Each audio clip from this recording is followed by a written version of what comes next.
It's not over. Season time. Not over. Encore. Wait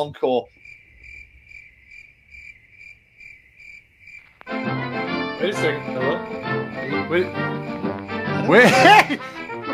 You thought it was over? Season 3. I didn't think it was over. I was hoping it wasn't over. It's not over. Season 3's not open. Hello and welcome, guys, to Already Won, a Sports Friends podcast. It's not over. Season time. Not over. Encore. We want more. One more game changer. You asked for it. We've answered. Oh my goodness.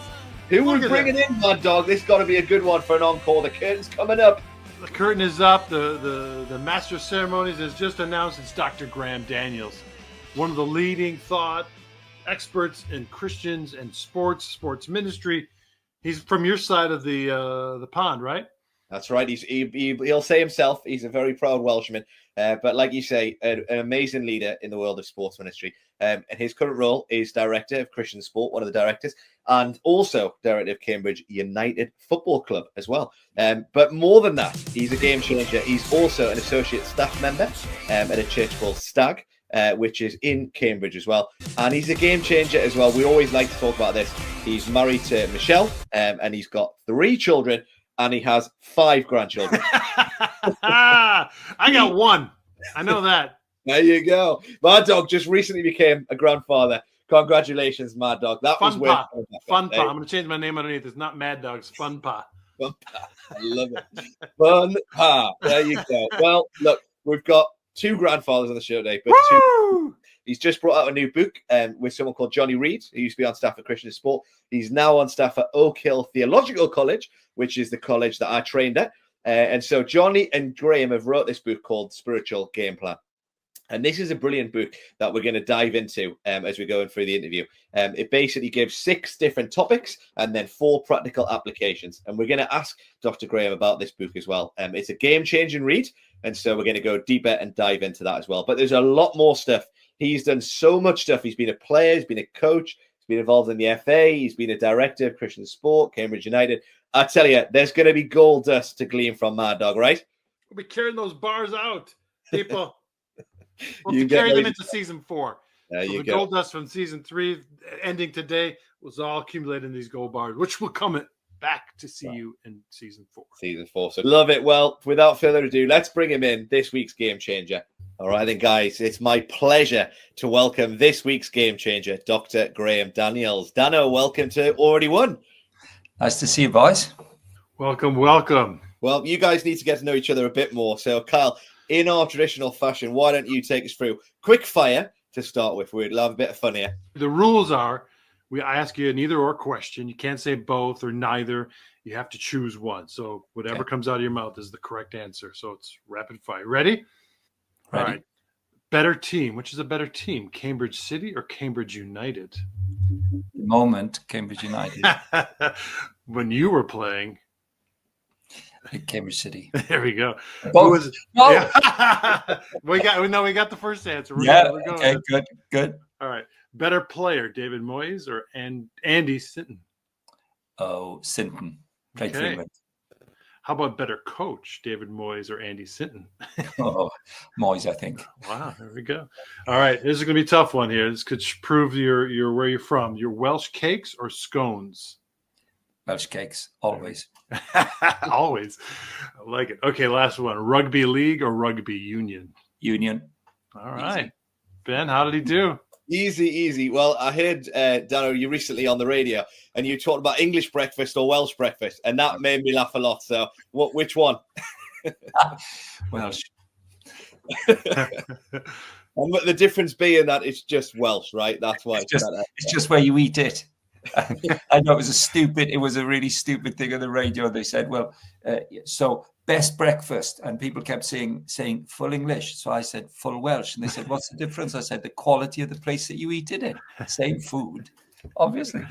I love that. It gave me a chuckle, which was good. So brilliant. Well, we're looking forward to get to know you, Graham, a bit more. Obviously, I've known you for a while, but it's great that you've took the time out. Now, first question. We're in season 3. which is called Game Changer. And we believe that God is the ultimate game changer. And I've heard this amazing story. I think it was in 1983, when you were the age of 21, when I think there was an amazing event that happened. So tell us a little bit about that time when God first changed your life and he became a game changer for you. Oh, I was 21. Yeah, at that point, I'd known 3 Christians from school. I'd left school and gone off to play football, professional football. But I knew 3 Christian boys at school, at my high school. I liked them a lot, all good athletes. But I really didn't want to be a Christian. And I guess the story would be, Ben, that my team was bottom of the championship and we were playing Newcastle, who were top of the championship and on their way back to what's the Premier League now. And my boyhood hero is ancient now, but he was a man called Kevin Keegan. So he was the England captain and he played in all the Liverpool and played in Europe. So Keegan was playing for them.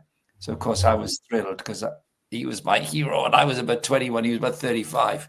So we played at Newcastle and it was a big crowd. It's a very, well, obviously a very good football club.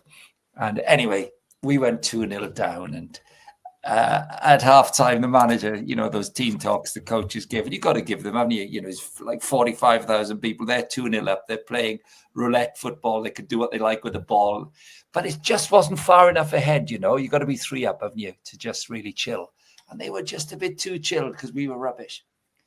And somebody nicked the ball deep in their half and crossed it. And I was right at the far post. And I thought, oh, my word, this is it. I'm going to score. And I muffed it. It hit me on the shin and on the thigh, and it hit the bar and it hit the post. And it bounced onto the keeper and went in. So I got one. I got one against Keegan, my hero. But the upshot of that was driving back to Cambridge after the game. It's about 5 hours from Cambridge to Newcastle, driving home. And it was such an anticlimax. I woke up on Sunday and I thought, is that it? Wow, what if I was really good? What if I played at the very, very top? What if I really made it to the highest level? Would the anticlimax be like this? And that was the moment, really, that triggered 6 months of reading the Bible by myself, reading books, because I had 3 friends who were Christians and their lives were rich and mine looked rich, but it was actually spiritually poor. So I became a Christian 6 months after that, just on my own, really, thinking through what it was all about. That's great. I mean, it's something that comes about, again, through personal connection to what your past story, what God had already, what's been planted in you and finally coming to fruition. That's amazing. So in your playing days, what do you think makes a good coach? We're going to shift gears here to being from player coach. Like what, as a player and looking back to your player days, what made a good coach to you? Oh, I think as a human being, there's zero substitute for integrity. You understand, we all understand now as we're older, that a coach can't tell you everything. They don't know who's going to be fit for the next match. They can't be certain of the tactics. So they can't promise you you're going to play or you're definitely not going to play. Everybody gets that. But number one, integrity. If they say something to you, they mean it and they'll uphold it. For me, that would be the personal thing or the character thing. I think the competence thing, I mean, I don't know what you boys think about this, but the longer I've lived, it's simplicity. Actually, technically, let's say as a team, in a soccer team, the big thing that's your route to goal, or your main defensive strategy out of possession. I can't bear it when coaches make it too complicated and just don't simplify it enough. So integrity and real simplicity in explaining what's wanted from you, what's needed from you. I love it. And you mentioned that in your book that we're going to talk about. You've talked about those things: character, competence, and the last one is conviction as well, right? Do you want to say a little bit about conviction? Yeah, well, I think the conviction cuts both ways, really. I work in the secular world, as it were, in professional football, directing Cambridge. And though there are Christians present, of course, it's not a Christian institution. So I think the conviction there is almost common grace, really. It's the real belief that we're really going to find people of character, people who we think share the values of the institution, who'll who'll do the right thing, even if it's against the odds. So I like that kind of conviction. Now, in the world that three of us are talking in, and nothing excites me more than somebody who has a deeper conviction than that God put them there, that Christ has saved them, that he's given them a vocation in football. Now, when that conviction aligns with subsequent ethical behaviors, boy, I mean, that is exciting. And I love collecting people like that. Yeah, I love it. I loved in the book those 3 C's. Like you talk about a no to coaches. So yeah, loved you unpacking that integrity and simplicity. Really good things. Completely agree. Now, your current hat, you've got 2 with obviously Christian Sport and Cambridge United, but a lot of people maybe didn't realise that you've done a lot of work with Cambridge FA as well, which was interesting. So I think so you were, was it right? You were head of as a youth coach for the head of it for 12 years, and then you were part of the FA Council for 6. Is that right? Oh yeah, good. I'm so old, I forget things. So thanks for reminding me. Yeah, but I'm wondering. So you did that. What was it like? So obviously, you must have been supporting coaches practically. What kind of things were you doing to help support coaches in those years? Good. They were really enjoyable years, actually, Ben. I was about 40, and I went to Cambridge at 50. Went back to Cambridge on the board at 50. So I probably had late 30s to about 50. Overseeing the under-18s team for Cambridgeshire, for the region, for the county, and then working with coaches in the younger age groups. Wow, I learned so much more from watching much younger people than me who were learning to coach in their 20s and bringing innovative ideas, technical ideas, tactical ideas, physical ideas. I learned an awful lot from the way coach education was changing, and I'd been probably a bit stuck in my own way. I did my European coaching badges in my 20s when I was a player. I coached really through my 30s, particular teams, but because it was my way of doing it, 10 years of my way. And boy, I loved that 10 years in my 40s because I learned that you have to be adaptable and the game changes and you can't just live in your own style. So that was the highlight. I suppose that's a bit selfish. That's what I took out of it rather than what I gave.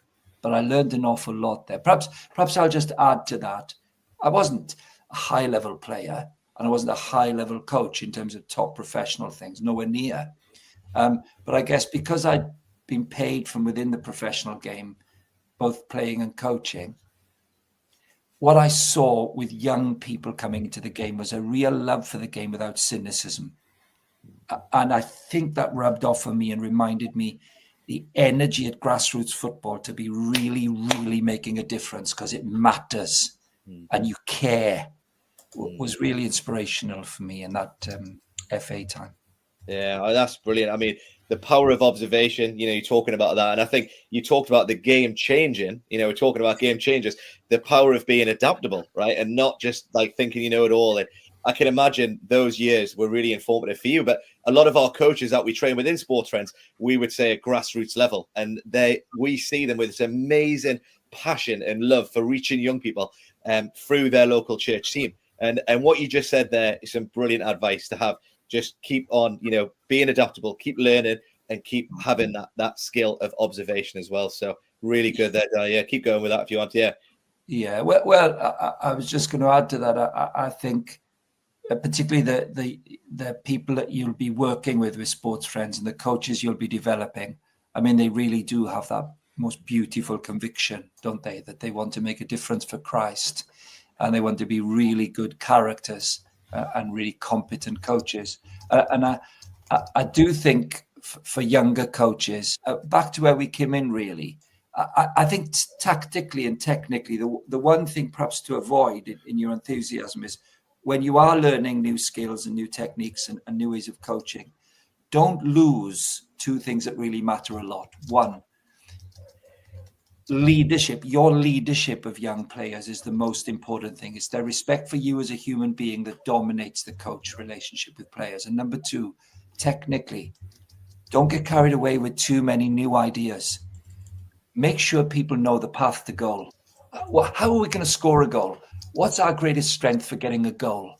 I think if you can get that right and teams know how to score a goal, how are teams going to make sure that we find the right path? I was always told it was your path to goal. What's your path to goal? And if they block it, what's your alternative path? Those technical things are really, really simple, and all the players need to know them. I love that. But as you know, the FA has the four corner, the social, psychological, physical, technical, tactical. We kind of took it a step further as sports friends. We call it Four Corner Plus. We put Christ as the center. So as a coach, as a Christian, we strive to have players who have a disciple or evangelize those so they have Christ at the center. So as your experience with Cambridge United Community Trust, how did you tackle that mental health aspect, that well-being area? Yeah, very good. Well, I should explain the context of that. All the Premier League clubs and the 72 EFL clubs, all of them have a charitable foundation or a community trust. The names vary, but it's a charitable foundation. So there's funding from the Premier League to facilitate communal activity and development not always using football, but typically because of football clubs through football. I think it's been a fascinating period in history, and gosh, you guys have a much wider global experience than me of trying to see how this pans out across the world. In Europe and in Western Europe, I've never seen a time like it when so much attention is paid to mental health.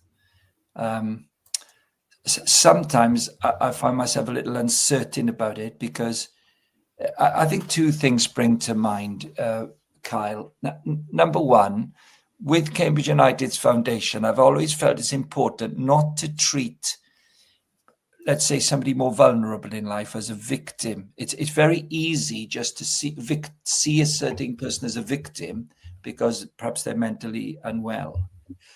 But I think you have to view it slightly differently, and you have to say, this is a human being who's not well. But we are going to work really, really hard to help them have autonomy and agency. Give them the best chance to do things for themselves rather than just look after them and treat them as passive. I think that's a really important thing to do. The Lord Jesus was always very, very keen to take somebody who wasn't well physically or mentally, do what he could to fix them, but ask them to take responsibility at that point and to treat them as mature people. I really like that. I really like it. And sometimes I fear that we don't do that enough because 2 of 2, gosh, if you are going to play football, soccer, there are no shortcuts to the fact that you've got to lose or win. You've got to get injured or be fit. You've got to be deselected or picked. And you've got to get resilient, right? You've got to be resilient to be an athlete. And I don't want to be too soft about that. Oh, that's great. I mean, they do some great work as well, the Cambridge United Foundation, in so many different ways as well, but some really, really good things on there. I feel like we could, dig into that a lot more, the stuff you did before the FA and then, your work now. But we're going to pivot again a little bit to your work with Christian sport. And I think if I'm right, you came on board in 1989. I know the years have gone by, but roughly around then, isn't it? Yeah. 1989. That's like yesterday. Yesterday, like a million years ago. Yeah, God. Yeah, you're right. Yeah, you've been general director since 2002. So my question, that you've given loads of practical advice. I've gleaned from it loads. Things like be more normal. Sounds much better in a Welsh accent. Be more normal. And that's really helped me, to kind of understand, what does it mean to be a Christian in the world of sport, to be more normal. But I wondered, any advice kind of for being a Christian in the world of sport? You've been a player, you've been a coach, you've worked in the FA, you're director. Yeah, advice for Christians in the world of sport. Oh, gosh. My advice is always to myself, really. And then if it's any use to anyone else, so be it. I've just always felt that if God has made you with the social skills and, that range of skills, those quadrants that we just talked about, if God has made a Christian with the ability to lead coach and tactical, technical, physical stuff, you've got to have a very good reason to stop. Yeah, I think I think you should stay in it. In big parts of the world, to have a believer, not just as a player, but as a coach, the influence you have on so many young people and parents and families and villages and communities. If you're a decent human being and a technically decent coach, way beyond your playing days, you could have 30 or 40 years of influence on people's lives. So my advice is, don't quit being a coach unless there's a very good reason to get out of it. Because the longer you do it, the better you get, the more balanced you get, the less intense you get about winning or losing, the more equilibrium comes in. And the more people you know generations, his dad and his son and sometimes his grandson. I mean, what an honor to be a Christian who's able to coach people. So I think that's where I'd land. And hence 1989, stay in it. It's a great place that God doesn't make mistakes when he makes you able to coach people. It's a gift. Use it well. Yeah, I agree. I mean, it does.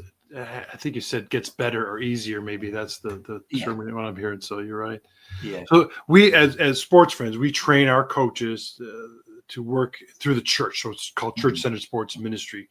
Being alone in the world is difficult. So we think and believe the church can help come alongside and support these coaches, whether through prayer, coming alongside, cheering them on, giving them a ball, that type of stuff. Yeah. Tell us about why you believe the local church is so important, whether it's in Wales, England, or around the world. Yeah.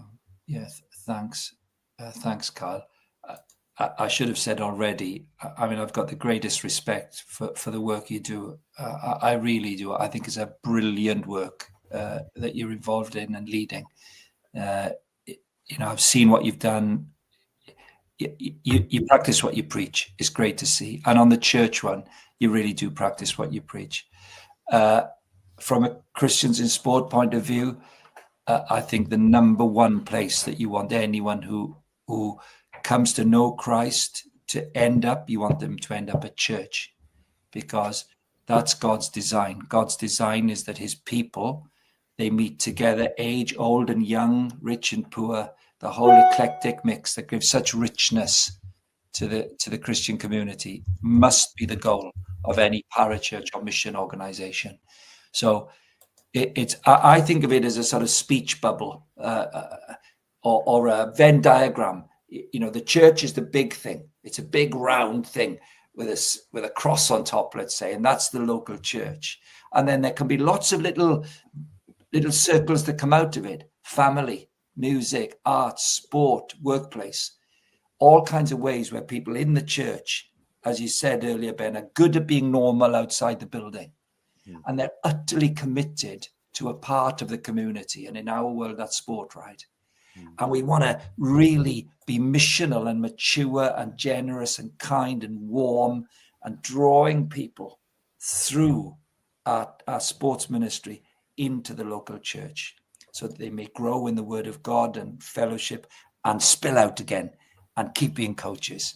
It's a great strategy. It's a bit highfalutin, really, but it's a good ecclesiology. The doctrine of the church is very strong in your work, sports friends, and I really love it. I see that picture. I like that picture, Carl, don't we? Very easy to see it. But what I love about Christian sport is that you talked about one of those smaller circles, the world of sport. You're training practically, that world, training Christians. What does it look like to be a Christian in that world? And you talk about those other circles as well, right? So, really appreciate the work of Christian sport with over the years as well. So, brilliant. Now, we're going to pivot to this game-changing book here. Now, Dano, you're an author. 3 books, is that correct? This is your 3rd book? Well, they got my name on them. Well, this one, I'll tell you, spiritual game plan. As best as I can say it, 6 different chapters on different principles, and then 4 practical applications for, whether you're a coach or someone, like you've mentioned, the 3 C's, that's one application. But how would you best kind of summarize the book. There's so much good stuff. You've already spoken, touched on a lot of the stuff. Actually, you're talking about play, say it's in there. But how would you best summarize the book for someone who hasn't read it? What would you say? Thanks, Ben. You're pretty close, aren't you? Really, I'd say that the first 3 chapters is basically saying about the creation man did and where sport fits into it. God created everything. We broke it. God fixed it. So the first 3 chapters really look at an overview of a theology of life, but applied to sport. How did sport break? What's broken? How has Jesus fixed us as sports people, and what difference can that make to the world of sport? So I'd say the first 3 chapters are as a basic theology applied to sport of how the world works and how Jesus has fixed it. The second 3 chapters, they're meant to then say, how does God change a woman or a man when they are an athlete or a coach and they become a Christian? What is this school of discipleship we're in? How does knowing Jesus make us feel safe in a world where we're often scared of failure or injury or not being picked? How does knowing Jesus as our Savior when we're athletes and coaches make us people who are, in fact, not just safe, but we can serve other people in sport? We're not just going to be scared and survive. We're going to serve. We're going to be safe and serve. And the great thing is that when we can get safer because Christ loves us, win, lose, injured or fit, picked or not, when we know we're loved anyway, we're just liberated to look out for other people at our clubs and not be consumed with ourselves. And that's when we get to speak of Christ. So the second 3 chapters are really about how Jesus changes us in very practical ways to support other people at our clubs. And as you rightly and kindly say, Ben, we've then written 4 individual chapters about coaching and Sundays and parents and fans that try and give real practical advice in the light of those other things. So it's really been a summary. Ben, you and I have known each other a long time. It's trying to, at this stage of life, leave a summary, because there are so many great people doing gospel work in sport now that I've drawn on so many people to get to this point in that material, that I thought if we captured it, then people like you who've invested in it, in the thinking with me, you've helped me a lot, can use it instead of needing a lecture, as it were, or to give a lecture yourself. Yeah. Well, I really enjoyed it. And like you say, it's kind of a collaboration of a lot of the teaching from Christian sport over the years. And, within our training, we use the first 3 chapters to help try and, shape some of the training. But then the next 3 chapters where you talked about that, this go to safe and to serve, even the guests we've had already won, talking about, identity and stuff like that. The people who've been listening to the podcast, if you go and read the book, it gives language to some of the things that our guests have been saying. And so that's what I've really enjoyed. When I read this, I thought, even though, like you say, quite familiar with some of the stuff in there, the practical applications. So what does this look like for me as a coach now? Or, it's really, really good to help practically. What does this look like? And so that was one of the great things, I think. And I've read the reviews, on Amazon and stuff, and people were saying, brilliant, like how you've managed to explain the conundrum of sport on Sunday. That's a real thing. Or as a parent, you've tackled some really big questions that a lot of people do struggle with, and you've attempted to answer them as well. So, yeah. Well, thank you. I mean, it really is what you said earlier on, isn't it? You have to know how normal you are in order to want to be normal. The great thing about what Christ has done for us, isn't it? I mean, I can't, I don't think I'll ever get beyond being amazed by it. Like you two, I'd have been a little boy and I just wanted to play football, or rugby or football, because I was Welsh. I just wanted to play and play and play. And then when I saw Christ for who he was, when he opened my eyes, and then there was a big moment, and I realized, actually, I read around a bit and I thought, gosh, did God make me to worship him 24/7? Does that mean I worship him when I play? I'm in the locker room, but I couldn't find anyone to talk to about it. It was a long time ago. So to be in a conversation with you two, with the work you're doing around the world, when we know there are now scores of organizations and perhaps thousands of people making Christ known through sports around the world. It's just astonishing, isn't it? It's happened in our lifetime. So what a time to be alive it's been. Amazing, really. Yeah. And we've appreciated everything Christian Sports has done, and we've benefited. The whole platform of this podcast, Already Won, is to bring people like you to more to share, not to say we're the best, we're the only ones, but you've obviously been humble enough to share and to give light on things. So the last question, speaking of practical advice, you both kind of shared it. We know that Christians in Sports reaches various folks through specific networks. So any advice to the various sports ministers, those people that are Christians in sports around the world that are listening to this now, reaching players, parents, any last minute advice? Yeah, well, Ben quoted it, and it's probably older than me by now because I picked it up somewhere. But if we're ever going to make a real snappy summary, I think you would say pray, play, say. I think you'd say, look, nothing happens without prayer. Talk to the Almighty God. Ask him to make a difference in your community through your sport. Pray to God. Play in a way that honors Christ. On the field, ask the Holy Spirit to make you the woman or man who is classy, goes about their business, works hard. And off the field, trustworthy, dependable, humble, hardworking at training. Pray, play in a way that honors Christ, and you will most certainly get to say something of him. You just will. There will be questions about why you are that man. So, and that woman, of course, too. So pray, play in a way that honors Christ on and off the field, and say something of him. And I suppose that takes me all the way back, Kyle, to where we came in. I talked about those three guys who I knew at school. I was picked for my school cricket team as a 15-year-old. They were one player short, and it was easy for me to jump on the bus to go to the game. And everybody was older than me. I wasn't picked because I was good. I was picked because I could get my uniform. So I didn't do anything in the game. I was the 11th guy to make up the numbers. But the best player in the team, the captain, the leader, he sat by me on the bus, 50-mile journey back home. He was 18, I was 15. It was a Monday. I asked what he'd done at the weekend. He asked me what I did. I asked him what he did. And he said, I played cricket Saturday. I went to church Sunday. I said, wow, why do you go to church?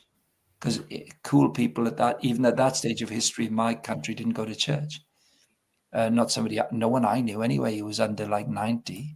And he said, well, I went to church because I followed Jesus. And I was shocked. I just thought, wow, you're mad. Very briefly, when I became a Christian 6 years later, I found out from his father that he went home that night and his dad said, how did the game go? And he scored a lot of runs and he took a lot of wickets. In other words, he did well in the game. But he looked sad, and his dad said, why are you sad? And he said, well, I've never told anyone about Jesus. And today on the bus, there was a kid on the bus who made up the numbers. And he asked me what I did the weekend. I told him I went to church, and he asked why. And I said, because I followed Jesus. And he didn't, this is me, of course. And he said, the guy didn't talk to me the rest of the journey. I really screwed it up. He said, I'm never telling anyone about Jesus again. I'm useless at it. And I'm talking to you like 50 years later or something about Jesus. So that's what I think keeps us all going. Huh? We pray, play, say, but in the end, who knows what the Lord will do with the worst evangelist ever, who stuck to their words out. And that gives me hope and strength. And I hope for your listeners, it says to them, pray, play, and say something. You have no idea what the Lord can do. And that's our great joy in this ministry, isn't it? That's our great joy. He's great. He's great. Yeah. And he'll use us in our weakness. That's so good. So powerful. I love that. The bread and butter, pray, play, say. And there's a whole chapter in the book as well, the spiritual game plan to get your hands on and to do it as well. But Dan, our podcast is called Already Won. And I was going to ask you kind of how you define Already Won, but there is a bit in the book, if I could just read it. It says this: we have won the trophy and we have all the benefits of being the victor, even though we didn't play the game. Because Jesus wins, you win. If you have faith in Jesus, you did nothing, but you are united to Christ and you share all the benefits and joy of his victory. It sounds better in Welsh, but I thought that really summarized Already Won. Would you agree with that? I think beautiful. I love it. Yeah, we have already won. I'm eating my popcorn. He's winning, and I'm on the team. Can't believe it. Yep. I love it. Well, Yes. Dan, honestly, thank you so much. It was been great to dive into all those things. We could have unpacked, all your kind of working life and everything, and we're taking you back a long time today. But we appreciate all your insight and wisdom that you've imparted there as well. And I'm sure our coaches and those listeners will be deeply inspired as well. So we appreciate your time and thank you so much for coming on today. My pleasure, Kyle. Brilliant to meet you. And Ben, nice to see you again. Thank you very much indeed. Best wishes. Thank you, sir. Good stuff. Oh, great stuff, Mad. I'll tell you what, bonus episode having Dr. Graham Daniels in was worth it, right? Our last game changer. Thought we were gone, people. We're here. We're still here. We love you so much. We had to bring in one of the top experts in Christian. Yeah. And it was good. I mean, for me, it was great. I've known him with obviously the director of Christian Sport and Cambridge United, but to actually go into a bit of his past with the FA, his work with the FA and the foundation, I thought that was great as well. You enjoy some bits, right? What kind of things do you enjoy? Yeah, no, I mean, talking about the FA, the four corner thing, but then again, we had our social queen, we had our tactical king, and now we're going to put Dr. Graham in the psychological that category, right? Because when you talked about the mental health, well-being, it was great. The whole idea, the whole focus of making a player well. Like if you're sick, if you're injured, you want to get well, you want to get better. And that's the whole thing. Same with mental health and those kind of problems. We encourage them to take responsibility, and we encourage them, we walk with them and work with them to get them well. Loved it. Yeah, and you said you need resilience, right? If you're playing in sport, especially elite sport, you need resilience, which he talks about a lot, which is really good. I mean, obviously, I've read this book, really thoroughly recommend it. Oh, I never saw that book. Is this something new? He talked about 4 applications. One of them was for coaches, and he talked about the 3 C's as a coach. To have character, your competence, and your conviction. Right up our lane, right? And then the 2 things he summarized it. Coach needs to have integrity and needs simplicity. And I really enjoyed that. Actually, the bit that I really stuck out with was actually when he was talking about leadership, but also making sure that you don't bring too many new ideas. I thought that was interesting. And the bit, yeah. Wait a second. The new ideas, before you talk about your Wildman's Weekly Wisdom, which we've just recently brought back into the whole fold, I like the pray, play, say. I mean, we've been using this for years from Christians in sport, and now he's talked about it. It's still something that's functional. It's very practical, very functional. Pray, play, say. And, I loved it. Yeah, you got more on that? Yeah, that's it. To hear that from him, it was just really good, wasn't it? The basics of what it means to pray, play, say as well, which, like you say, some part of our training that we do in our different sports friends fields as well. Well, Mad Dog, he did say this. We have a phrase that we're too legit to quit. Don't quit. He's talked about that, all his years of experience that he's done, a little bit older than years now, but he said, don't quit. And I heard this, Mad Dog, don't quit today, quit tomorrow. Why is that? Because if you get to tomorrow, then quit again tomorrow, and then you'll end up never quitting, right? So, quit Wildman's Weekly Words, people! Quit tomorrow. Quit tomorrow. That's it. No, that was great. And there was so much stuff he said in there, particularly around that bit about observation as well. I love that. And, about being adaptable. As the game is changing, the game of, soccer, all different sport is changing, and yet the coach can constantly be adaptable and keep doing that as well. So really good stuff there. Thank you so much for coming on, Dano, as well. And like I said, we have promoted the book as well, but you can get it on audiobook if you want to hear his Welsh tones, which I think a lot of people will probably want to do. You can get it on audiobook as well, right, Mad Dog? So good. Now, is season 3 properly over? Put a fork in it. She's done. Are you sure? There's no more bonuses. This is the bonus, people. This is the encore. Like when the musician finishes the last number, lights go down, crowd sticks around. This is what's been happening for the last week. For the last week, all we've been getting is influx of just people. We want one more. One more game changer. We're done. This is it, people. This is our drop the mic. Season 4 is next. Ned Tasso's next. There you go. Ned Tasso is going to be coming. So keep your eyes peeled on our YouTube channel, on the shorts, Instagram reels. Ned Tasso's coming to town. So look out for that. And then season 4 will be coming in the future as well, Mad Dog. Now, God has been the ultimate game changer. He is the ultimate game changer in this season. And he helps us change the game. We brought in game-changing guests like Dr. Graham. to help you change the game in the lane that you are in. He's brought gold dust today, and we're going to be making gold bars soon. But Mad Dog, what do people need to do? Well, people, tell your friends, tell your friends, tell your parents, please. Tell the parents, the friends and parents. Just tell everybody. We've already won, and that Tesla's coming up. You're going to love it.